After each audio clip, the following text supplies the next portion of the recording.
Hola amigos, bienvenidos nuevamente a mi sitio Zoom Chile. Muchas gracias por estar conmigo nuevamente. Hoy vamos a hablar de los 5 casos, 5 situaciones en las cuales el Estado chileno despilfarra, mal usa los dineros obviamente que son recaudados de parte de nosotros, los contribuyentes y de nuestros bolsillos. Por lo tanto es importante que ese dinero se bien utilice en lo que tiene que ser.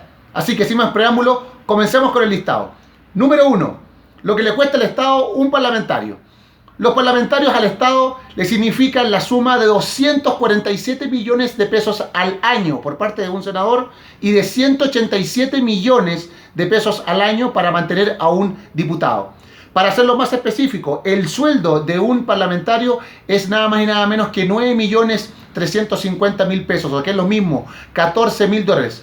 La cual es la cifra de sueldo más alta de un parlamentario en América Latina, solamente superada por la que recibe un parlamentario, un legislador mexicano. Si nos comparamos de hecho con otros países, un legislador colombiano o brasilero, $10.500. Un peruano, $9.400. Un argentino cobra $9.000. Un boliviano cobra apenas $3.000. Y si nos vamos a un país desarrollado, afuera de nuestras fronteras regionales, un parlamentario sueco cobra la mitad de lo que cobra un parlamentario chileno, $7.200. Para que se hagan un ejemplo, una idea, el parlamentario chileno está ganando 30 veces lo que gana el sueldo mínimo de un trabajador chileno, que es de 300.000 pesos. El parlamentario sueco, que recibe $7.200, gana menos del doble lo que gana un profesor en Suecia. Así que es de pensar y entender que al menos los parlamentarios chilenos significan y implican para el Estado chileno un enorme costo que tiene que ser disminuido notablemente de aquí en adelante. Y eso es responsabilidad de los propios parlamentarios de poder legislar con respecto a eso. Segundo caso, las pensiones vitalicias de los expresidentes. Ustedes saben que los presidentes de Chile, después de dejar su cargo, reciben una pensión vitalicia que es exactamente la misma que recibe el sueldo de un senador o un parlamentario, 9.350.000 pesos. Es una cifra escandalosamente alta. Pensemos que hay países en América Latina que ni siquiera tienen ese acápite de gasto. Por ejemplo, Brasil, Uruguay, Panamá, El Salvador, no le pagan a un presidente una pensión vitalicia después de irse. ¿Y por qué? Porque suponemos obviamente que un presidente que ha tenido una previsión bastante buena, como son economistas, son empresarios, son médicos, son abogados, tienen los dineros suficientes como para tener una vejez lo suficientemente digna. Además, convengamos, un presidente nunca deja su actividad, siempre está en conferencia o está llevando a cabo actividades en organismos internacionales como la ONU, como la OEA, o etcétera. Es decir, nunca van a dejar de tener dinero, por lo tanto, es bastante innecesario que el Estado se haga cargo de una pensión vitalicia. ¿No les parece? Tercer caso de mal gasto o despilfarro. El Transantiago. El Transantiago por lejos ha sido la política pública más mal implementada y más mal diseñada de todas, sin lugar a dudas. El Transantiago obviamente como sistema de transporte no ha sido lo que se ha esperado, y además muchas de las platas que se asignaron al Transantiago fueron mal usadas porque fue un verdadero saco sin fondo, en donde el servicio nunca prosperó o nunca fue un servicio adecuado y digno para las personas, de acuerdo a los dineros que se asignaron a él.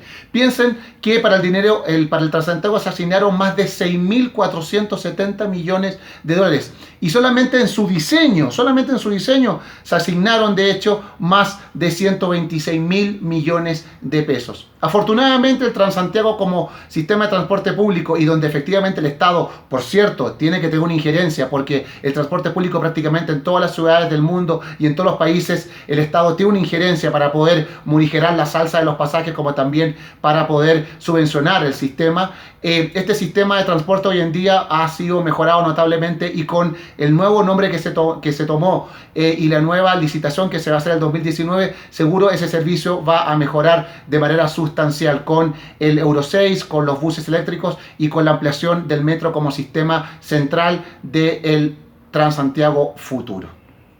Cuarta cosa donde se han mal utilizado los dineros. El gasto militar. El gasto militar chileno es de 5.135 millones de dólares, pero per cápita somos el país que más gasto militar destina, después de Uruguay. De esos 5.135 millones de dólares se destinan importantes e ingentes recursos, de hecho, a las pensiones de las Fuerzas Armadas. El fisco, de hecho, destina 94% de los 1.365 millones de dólares que se destinan a las pensiones de las Fuerzas Armadas.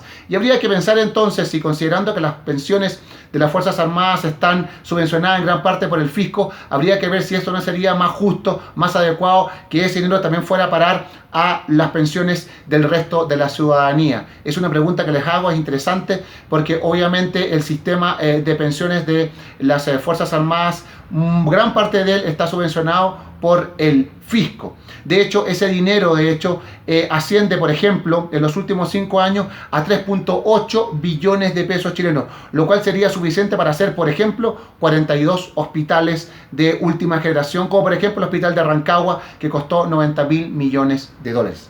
Es interesante, hay que pensar eso, porque tal vez esos dineros no están bien focalizados, más que usados, no están bien focalizados.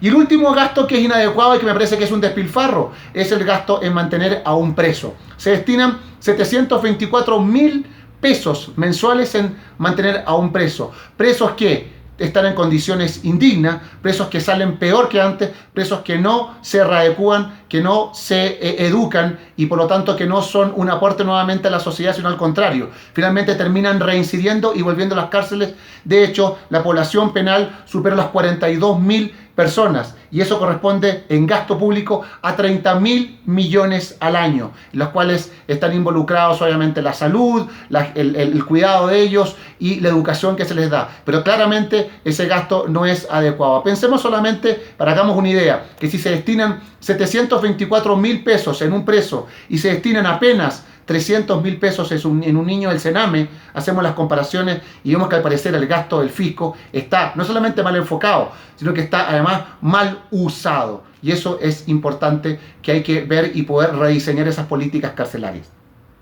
Bueno, eso es por hoy, la entrega de hoy. Por favor, déjenme sus mensajes, sus comentarios como siempre y les pregunto y les digo si ustedes tienen otras situaciones en las cuales ven que el fisco ha mal usado el dinero, ha sido despilfarrado ese dinero o ha sido mal focalizado. Por favor, me las ponen ahí en los comentarios, en los mensajes y espero que este video ha sido obviamente siempre provechoso para ustedes.